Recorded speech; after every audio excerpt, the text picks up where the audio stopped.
hindi kakayanin. Bawat kalungkutan ay dinadaanan lang namin sa panalangin.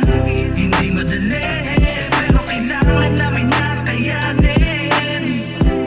Dito sa ibang bansa, wala kaming hindi kayang Pag sinabing Pilipino, lahi na purito, kumprito at matibay san man mapadayo. Pakikisama ang puhunan dito, kailangan bakal ang dede, bawal mahina dito. Walang salitang mahirap, basta para sa pangarap. Tuloy ka lang, tagalan mas pag-angat at pamilya lagi ang isipin at gamitin mong lakas. Kapag nahihirapan ka, tumawag ka lamang sa taas. Kasi wala kang magagawa kahit may sakit ka. Kailangan mong magtrabaho at alas sa pamilya. Mag-isa kang umiiyak kapag nangungulila, kahit alila. Wala kang magagawa kasi kailangan tapusin ang kontrata. Kapag oras ng sahuran, di mo alam paano pagkakasyahin. Gusto mo na sanang umuwi, kaso ang dami pang nakaabang na bayarin.